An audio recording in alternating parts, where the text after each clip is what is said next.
Hablaremos de amor. Era hora. Suélteme, señora.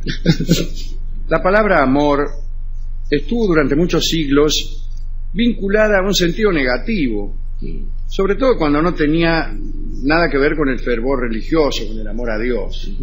El Diccionario Universal de Furetière de 1690 dice: amor se dice principalmente de esa violenta pasión que la naturaleza inspira en los jóvenes de ambos sexos para unirse.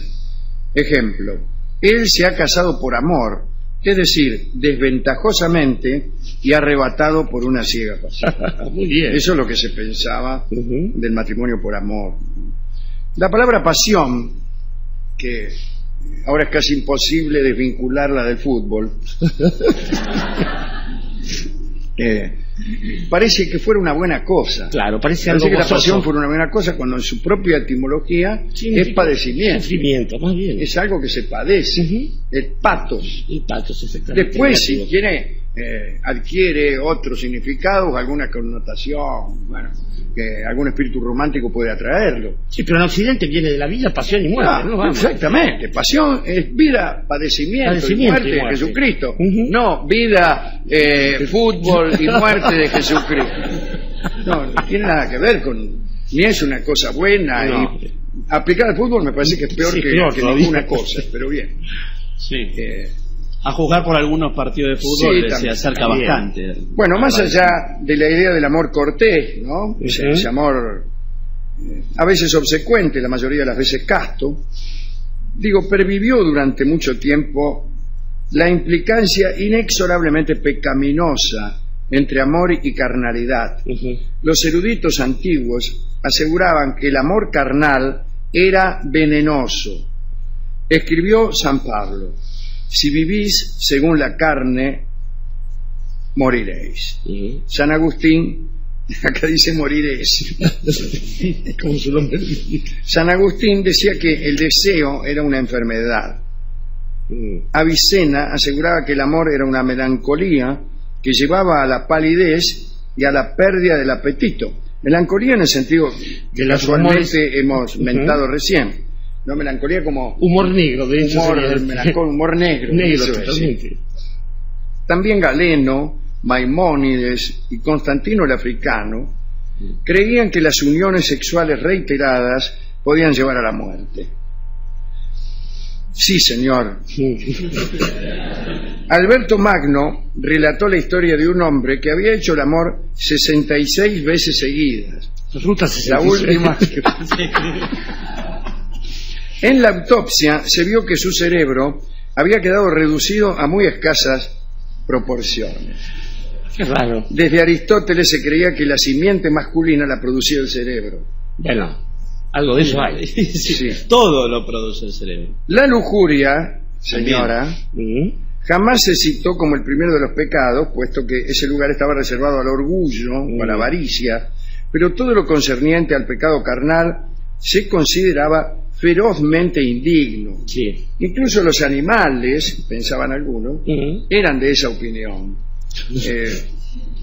Pedro Damián, un monje que llegó a ser cardenal de Ostia a mediados del siglo XI, sostenía que los elefantes sentían vergüenza. Claro, esto explica Escribió: todo. Se cuenta que el elefante ama la pureza de la castidad de un modo tan excepcional y va tan lejos en la execración de la obscenidad que cuando está obligado a unirse para perpetuar la especie, gira la cabeza y mira a un costado. Como el perro. Como el perro que se hace el distraído. Exactamente. De ahí la famosa frase. Pero ¿por qué no tiene dónde poner la trompa, señor? No lo diga así. No. Usted es un verdadero mago de las metáforas. Bueno, más allá de estos decires antiguos respecto a las consecuencias del amor carnal, citemos unas curiosidades históricas respecto al despliegue que debían desarrollar las parejas si querían tener una conducta pura. Bien. Debían limitarse las ocasiones para la unión. San Agustín decía que cuanto más frecuentemente los esposos se abstuvieran el uno del otro, mejor sería. La Edad Media produjo un conjunto de prohibiciones referidas a lugares, momentos, modalidades, posturas, etc. Se prohibió la unión sexual durante un determinado número de días del año. Sí. Bueno, sin duda, la prohibición que más se respetó fue la del domingo. Claro, el domingo no. Porque no se debía ensuciar el Día del Señor con contactos indecentes. Sí.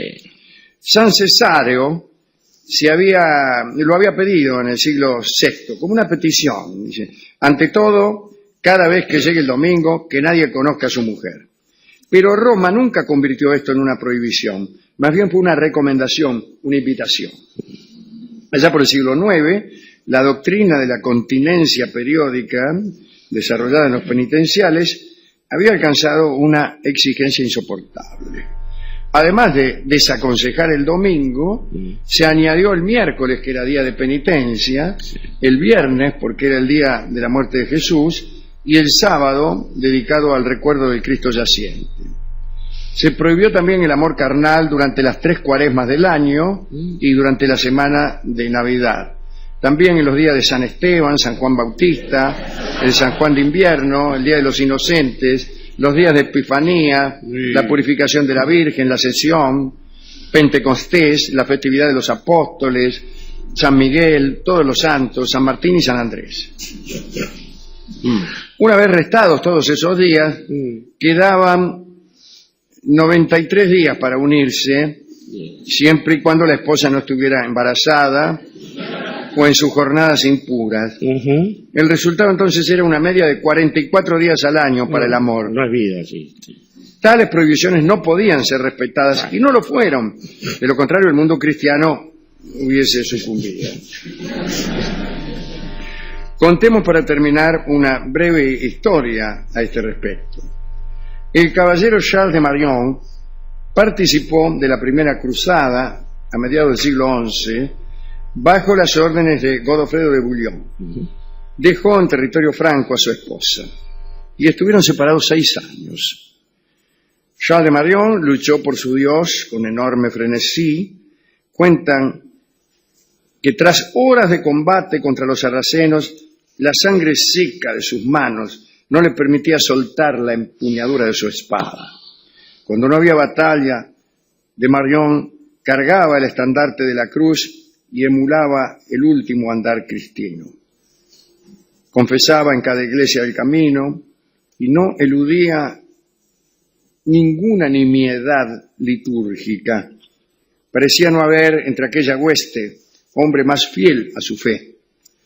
Dice el cronista, de Marion regresó a su hogar años más tarde, transido por cicatrices, pero con el entusiasmo pleno. Quería ver a su esposa y amarla después de tanta lucha. Cuando llegó a su pueblo de la Borgoña, luego del encuentro con su mujer, Charles de Marion la quiso abrazar y quiso que aquel abrazo condujera a la intimidad. Pero la mujer le dijo al cruzado que era el día de San Esteban. De Marion, desesperado e indignado a la vez, nadie como él había defendido la fe, imagínense, forzó a su esposa y luego, arrepentido, hizo su confesión en la iglesia de su pueblo. El párroco, que se llamaba Guillermo de Neuilly, lo retó violentamente y amenazó con escribirle al cardenal Borgoñés por semejante falta.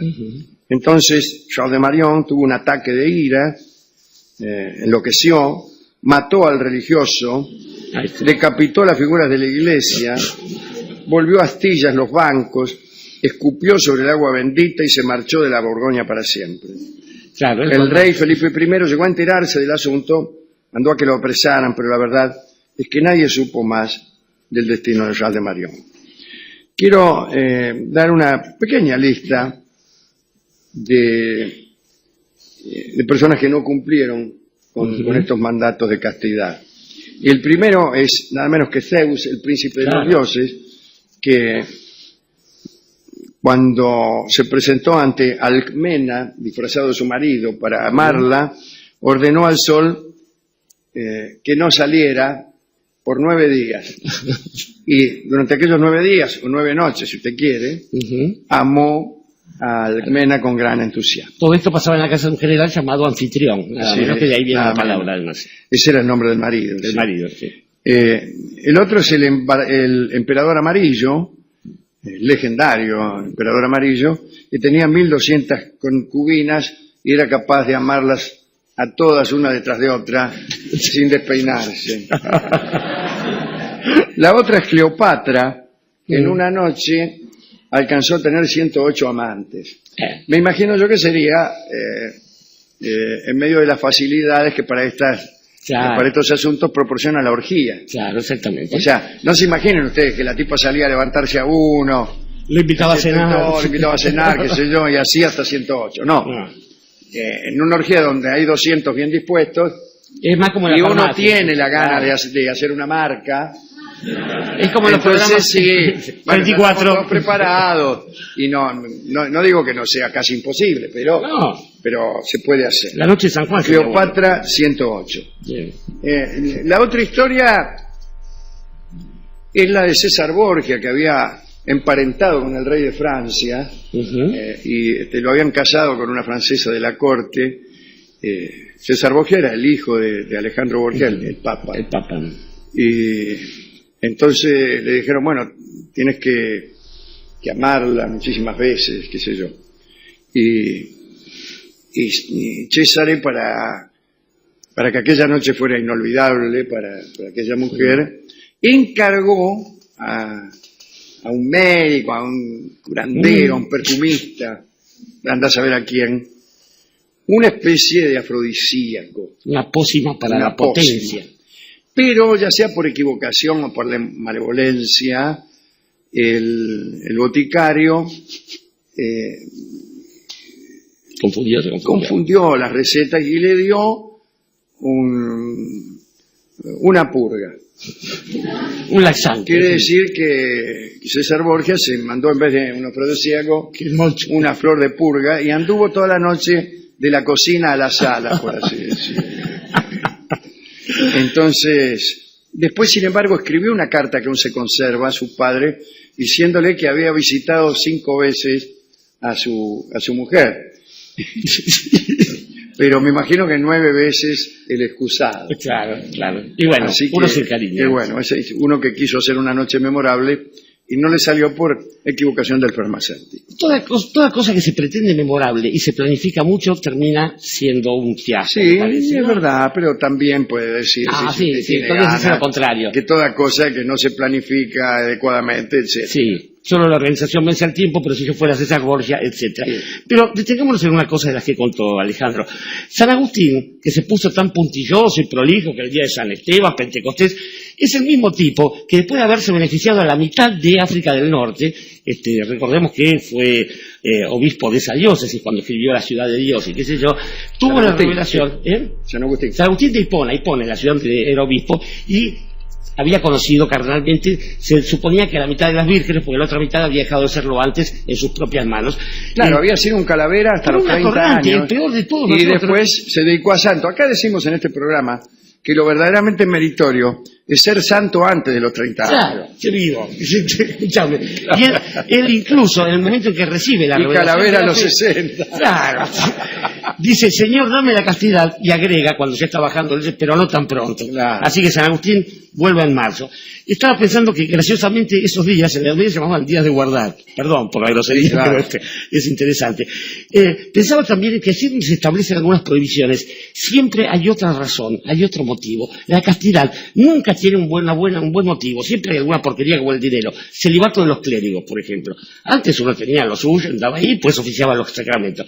Esto empieza para que la propiedad de la Iglesia no fuera transmitida en herencia. Claro. Estaba pensando también en lo que interesante que sería, el único momento interesante de estas normas son los días de liberación, como el carnaval, todos contra todos. Claro. Habría que volver a recuperar esa cosa sin tener los días de abstinencia. Así que usted dice que la castidad solo es buena como preparación para el desenfreno. Para el desenfreno, exactamente. Como todos sabemos. ¿Para qué trabajamos sino para despilfarrar el dinero que Así como es bueno un terciopelo, sí, que sirve como guarnición a un diamante, claro, y parece mejor que un tarro lleno de diamantes. Pero claro, totalmente. Estaba recordando también a dos amigos de este programa. El primero es Alighieri, Dante Alighieri, que por supuesto tuvo una vida erótica, parece que bastante intensa, igual que una vida militar y una vida política, pero a la hora de escribir... Hasta que se enamoró. No, yo creo que fue una especie de patraña de autor. Dijo, esto es un libro. Los libros son una cosa, las pibas son otras. Y eligió a la antipática de Beatrice Portinari, por la cual a uno no se le mueve un pelo. No, claro. Bien, el otro amigo es Denis Gougemont, que lo diremos una vez más. Todo escritor debería elegir una de esas. Exactamente, todo escritor, y Petrarca lo entendió en esa ocasión. Lo que le costó el amor de alma. Pero reservar todo el resto para pasarla bien. Pero más bien, por supuesto. La escritura no se mancha, como dijo un autor medieval. Denis Gougemont es un tipo, un suizo, que a los 40 y pico de años se dio cuenta de la gran verdad que nos acecha a todos. Recorrió 33 editoriales, dice la historia, hasta que encontró en una un tipo que no era muy apasionado. Era solo el mejor poeta del siglo XX, llamado Thomas Eliot, y él publicó El amor y Occidente, donde Gougemont explica, nos enseñan todo el tiempo a enamorarnos con pasión desenfrenada, sufrimiento y desenfreno, para después conducirnos al matrimonio, que es todo lo contrario. No mientan más. Y después pensaba algunas cosas raras, tenía así raras, pero dejémoslo para otro día. La virginidad es un prurito que viene para evitar justamente estas cosas de la pasión, y uno puede aceptarla. Ahora, una vez que uno acepta superar el tabú de la virginidad, ¿por qué no aceptarlo del adulterio? Es una cosa de tiempos nada más. La cuestión es que no se superpongan. Esto digo solo para terminar, pensando en Urquiza, en Bouchard y en Harun al-Rashid. Digo que son gente que amó mucho también, y que a la hora de poder narrar esta acción no se pone a enumerar como si fuera un catálogo, una vez tras otra, sino que lo interesante del arte está en producir una síntesis en la que quepan todas las experiencias, como si se tratase de una singularidad particular, que solo entenderán como tal aquellos safios, aquellos hombres charros que no sepan nada del amor. Así bastará que el tipo, el atorrante o el gran escritor, diga apenas, me enamoré una vez. Está muy bien eso que usted acaba de decir. Me enamoré una vez es una ranchera que vamos a escuchar ahora, pero también la declaración de un hombre que conoce los términos del amor. Esos tipos digamos, del circo mediático, que hacen listas de los amores que han tenido, no saben. No han entendido. No es que uno le tenga miedo a publicar sus entrañas, es otra cosa, pero tiene razón eso. Es esa persona de la que usted hablaba una vez. Me enamoré una vez. Hacer una lista es contradecir. Nadie puede pertenecer a esa lista. Algún día vamos a hablar en serio sobre ese asunto. ¿Cuál es la manera de anotar un amor que ya no es? Solamente se puede anotar si no es. Es muy raro eso. Sí, porque además, así precedido de ciento otros, el amor si en algo consiste en esa especie de pretensión definitiva y universal de singularidad. Sí, pero además lo que hay es la numeración. Lo que es pecaminoso es poner un número. Claro. Poner un número. Bueno, yo por suerte también me enamoré una vez. Y escucharemos entonces a Carlos Gardel con impostación de cantor de cámara cantar esta ranchera. Adelante.